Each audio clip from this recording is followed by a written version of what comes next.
Hello, Rabbi. My name is Friedman. Thank God it's Tuesday, and today it's a very important show because I think everything that we have been learning over the 4 years and pretty much over our lifetime, or since we've been given the Torah, we will need to utilize all the tools that the Torah is teaching us to to use to stay strong and positive and optimistic based on everything that has been happening to us in the last couple of days, all the news, and it seems like the United States is sidelining Israel. It looks like Israel is losing control of its property, of its territory. It looks like we are not our own bosses anymore, and the world really does not even consult with us on anything anymore. Not United States, well, UN, that's always been the case, but it looks like we lost our friend, or we're losing our friend, and it's very, very frantic, and it's very upsetting. It feels like, I'm sure people are experiencing fear, betrayal, worry, pessimism, everything we shouldn't be feeling, but I'm sure everybody is feeling that, and I think it's normal. But then there's you who can always bring perspective that we do not see, and very much counting on that, especially today.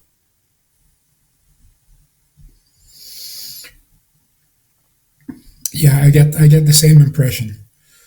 People are really feeling betrayed, abandoned. Not good feelings. No. But let's go to the heart of the issue.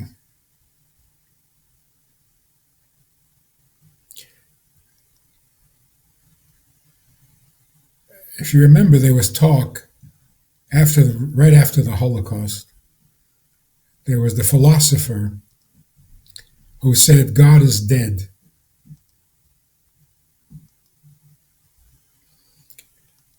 He didn't mean that as a declaration. He meant it as a warning. Because if God is dead, the whole world is going to go to pieces. The question is like this. After a Holocaust, how come God is not dead? Why is he not? What would it take to completely destroy any interest in God? And you can't say, well, people are so desperate they'll cling to anything. No, when you're desperate and something disappoints you, you don't try it again. You're desperate. You try something else out of desperation. Right? So if the Holocaust can't kill God,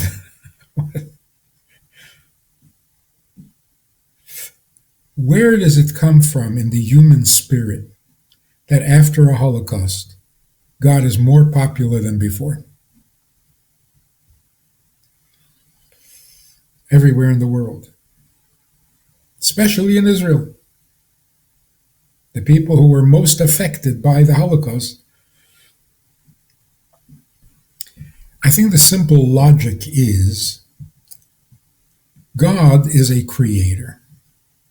The first thing we know about him is that he created the world. It's fascinating to think why and for what. Is he happy with his world? Is he not yet happy with his world? But we know that he created the world. So he is a creator. He has a creative nature. We also know that anything worth talking about, anything worth celebrating, is alive and growing. God created the world and that's it. That was a long time ago. What's he done since? It must be, just logically, it must be that God gets more creative with every passing day. He is creative. And he doesn't stagnate. He doesn't stand on one level.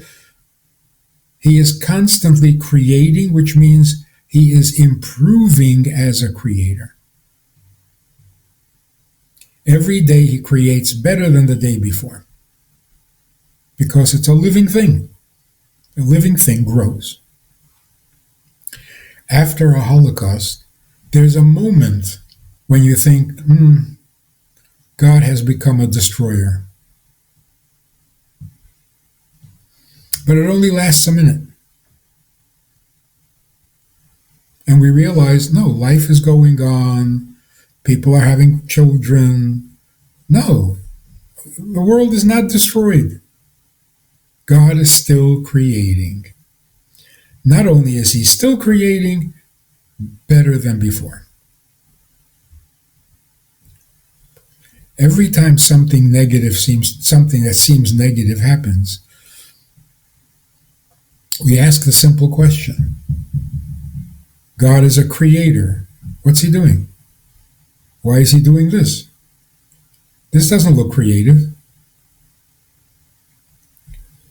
The only answer that makes any sense and that makes life make sense is that there's something better coming.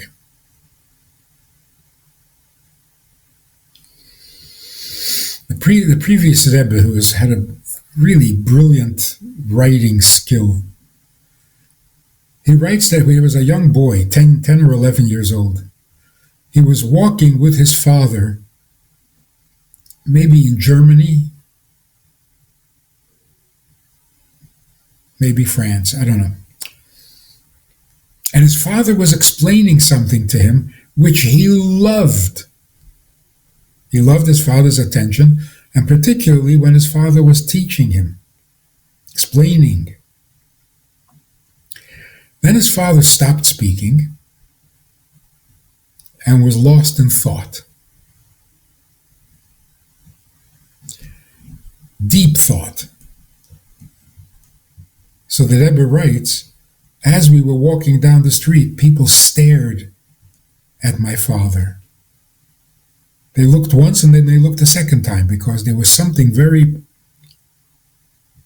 profound and holy that people noticed. But he felt like his father had just abandoned him. His father was talking to him, and the conversation stopped. So for a moment he felt abandoned, small, lost. But then after a while his father started to explain to him something much deeper and new that he had never heard before.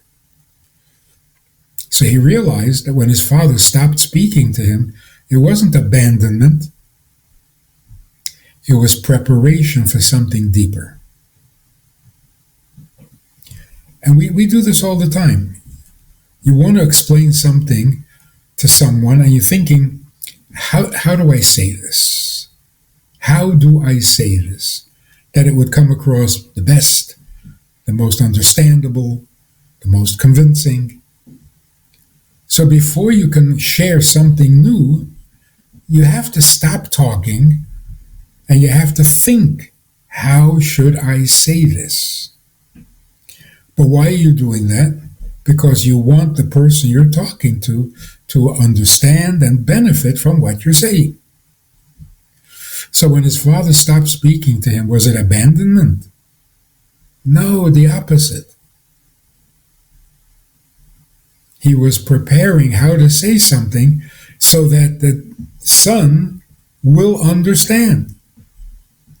It's not abandonment, it's a whole new closeness. And then the Rebbe says that can explain the entire phenomenon and experience of Golus. We had a temple that King Solomon built, and the daily miracles. God was in communication with us. All of a sudden, no temple, no Israel, no. Oh, so God abandoned us. No, God is preparing you for something even better. So that's how we logically work our way to God is a creator, so he is always creating. He is not a destroyer, so he never destroys.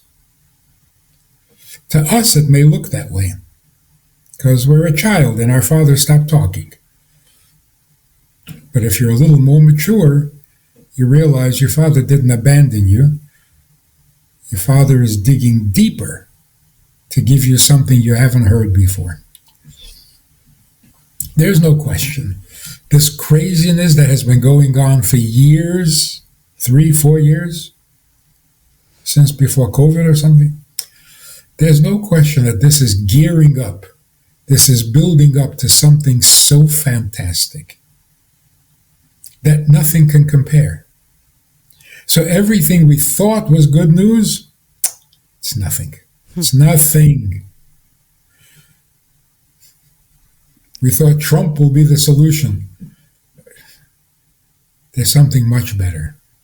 Much better. And it's coming.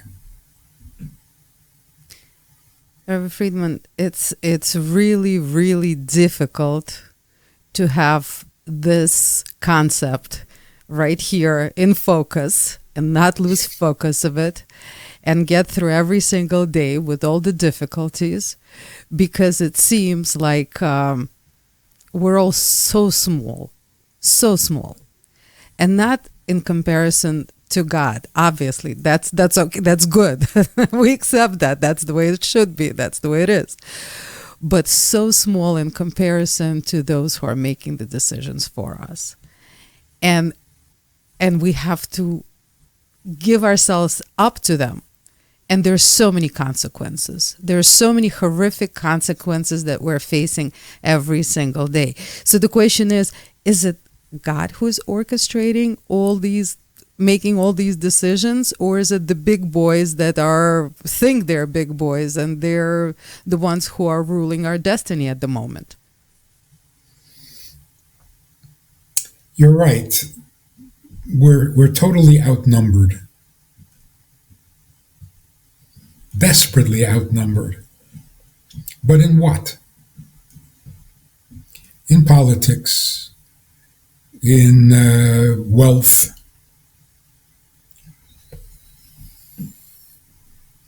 but when it comes to morality, no one gets even close to us. Our contribution to the world was not money, and it was not politics. We're so bad at politics. It's shocking. Such a smart people. When it comes to politics, we're so our contribution has always been moral clarity, moral consistency, a morality that is much bigger than the world itself. So when it comes to that, no one can compete with us. We're head and shoulders above the rest. Why aren't we using our biggest strength? Because we think we have to compete with them in politics and in finance and in technology. No, we don't have to compete with them. As it develops, we're being pushed further and further into the moral issue. Because politically, we're not doing well. Economically, we're not doing so well. Popularity, But what do we do well in? Morality. And we're going to have to step up, because we're not the only ones who are suffering. The world is falling apart. Every country, every religion, every philosophy, every political system, it's all disastrous. We're not the ones who are in trouble. When anti-Semitism becomes popular, you know the world is in trouble. Because when do they turn to anti-Semitism? When they can't solve their own problems. So they have to blame it on somebody. They're desperate. because everything has disappointed. Religion is a disappointment. Education is a disappointment. Politics, forget about it. Even money is a disappointment. So what if you're rich? You can still be wrong on everything. You can still be the bad guy. And then you get blamed. You have so much money, why don't you do something? It's just not as difficult with it than without it. You mean lunch is not as difficult? Yeah. You can pay for your lunch. But life doesn't get any better. Life doesn't get better with money. It's just an exchange of problems. So everything has failed. What is there to look forward to? Even gender has failed. We don't know how to be a man. We don't know how to be a woman. What do we know? The world is in desperate condition. And the cure is morality. Rabbi Friedman, but even the few of us who are in positions such as Kushner and Witkoff, on a different side, Soros, these are people in positions. If we're playing chess, those positions are not being utilized the way they should be utilized. If anything, they're being utilized for the purpose of the enemy. Why is that? And how can we make that turnaround that has to happen in the world if anybody who has a voice is using it for everything but what we stand for who we are?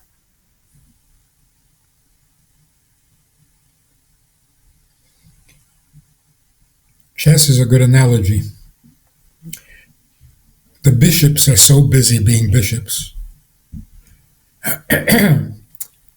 The queen is so busy being a queen. The horse is so busy being a horse. That's not the point of the game. The point of the game is that the pawn should become a queen.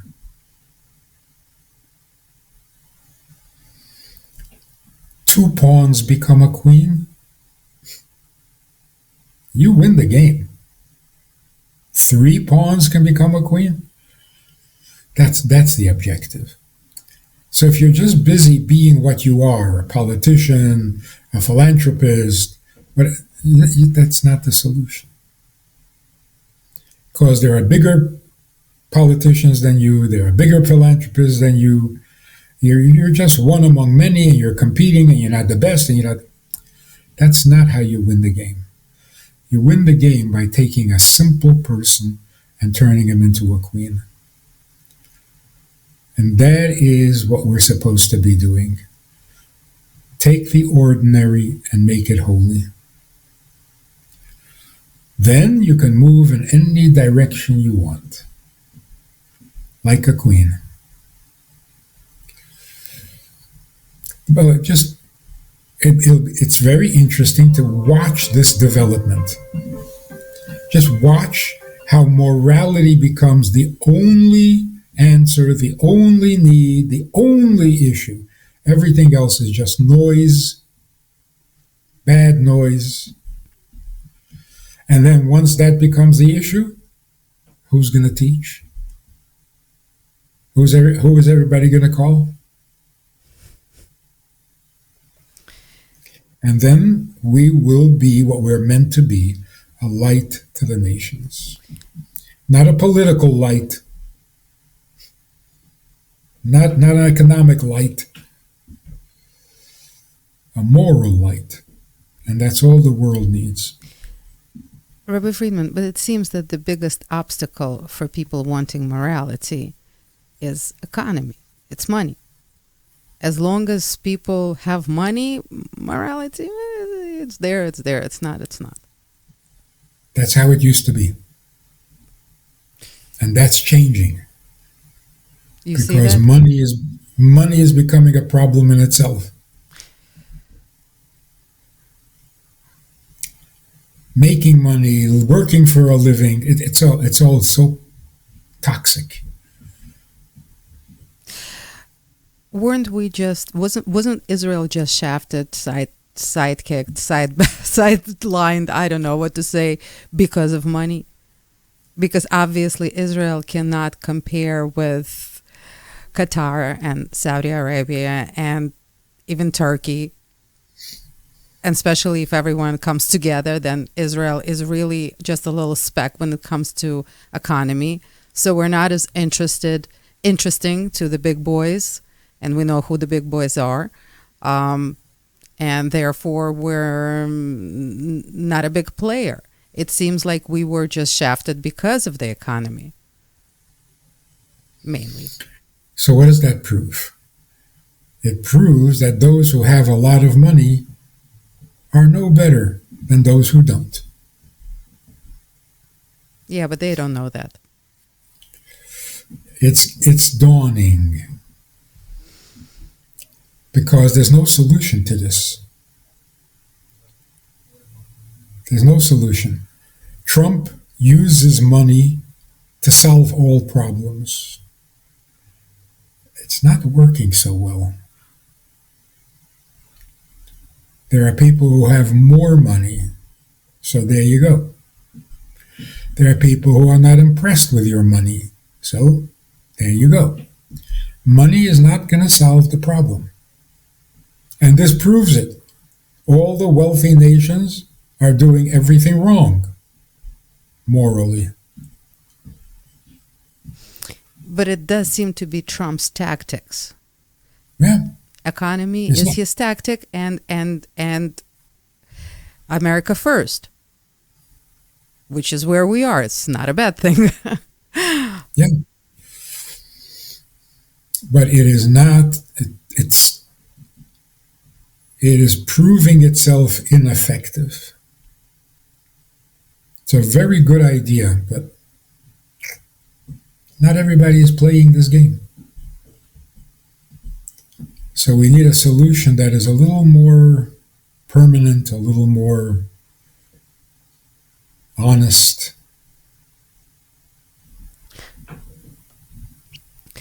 Rabbi Friedman, one more question that is very, very painful, very painful. We fought. Our soldiers died for Gaza. And now it looks like it's not going to belong to Israel.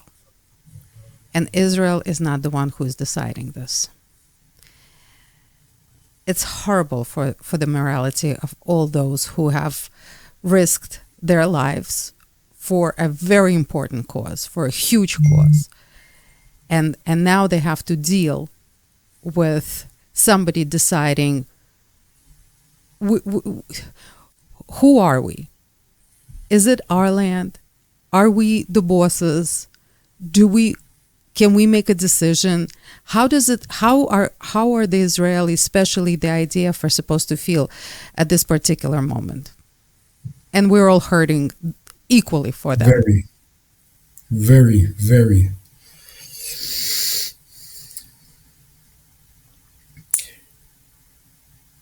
When we sort things out, we come to the conclusion that we are not here to provide the world with money. We're not here to provide the world with technology. We're not here to provide the world with tourism, visit ancient sites. The most difficult thing to admit is that we are not here to offer the world another country or state. We're not another political reality. We're not. We're only good for one thing, and that is the right thing, doing the right thing. It is very painful to have to admit we are not a sovereign state among states. And the whole dream of Zionism was we are going to be a country like everybody else. We're not. We're not. We never really became a country. We exist by the kindness of the United States. That's not a country. That's a banana republic. So we have to be brave enough to admit we can't help the world by being a country, because we're not. So what are we?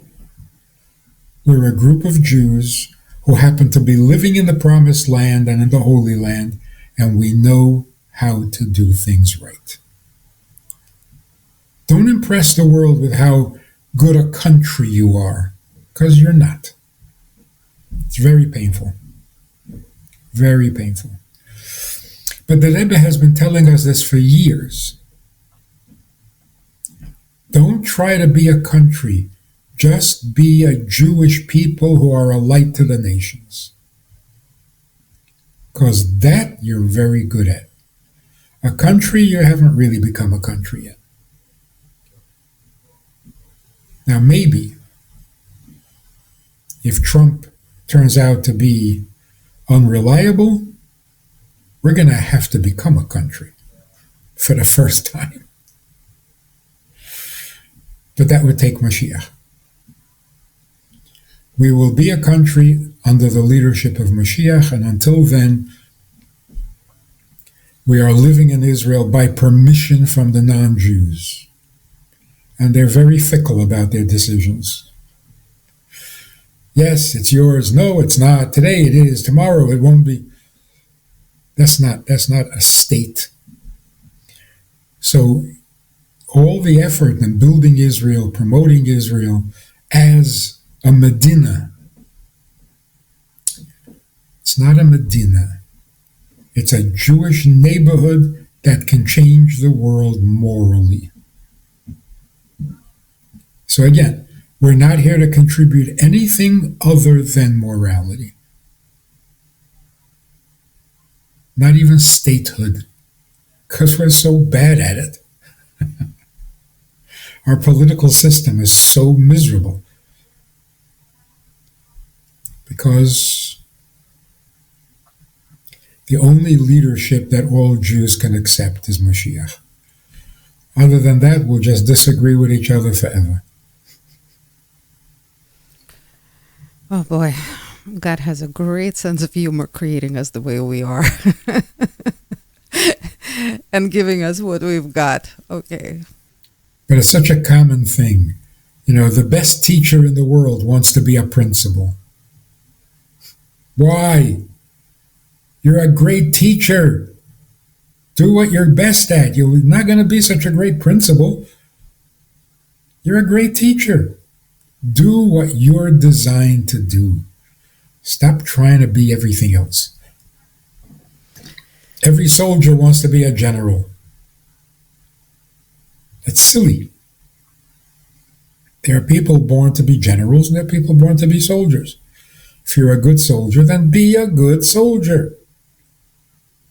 The Rebbe told Sharon, don't stay in the army, don't go into politics. He didn't listen, and he regretted it terribly. So you take a wonderful general and you make him into a sloppy politician. What are you doing? So we got to do what we're best at. And that's why some of the rabbis were against Zionism. What are you becoming, a political entity? You're not good at it. You have no practice, you have no experience. Don't try. Go to Israel because it's a holy land and it's your land. Don't try to make it a political entity.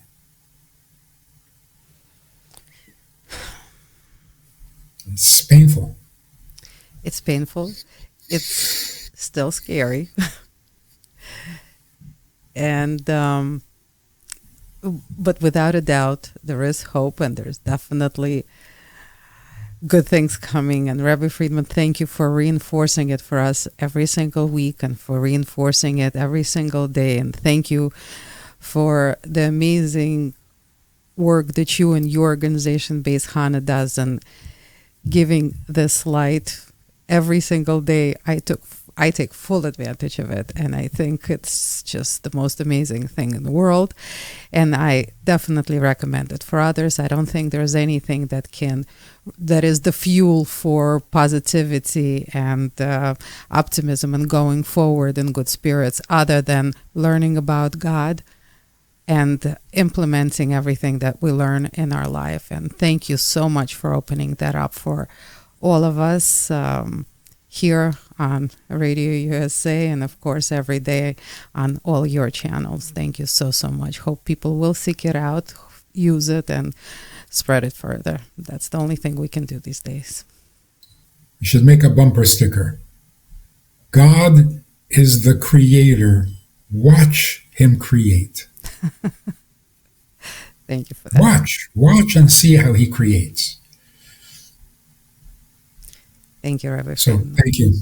Amazing. Looking forward to hopefully a lot of good news very, very soon.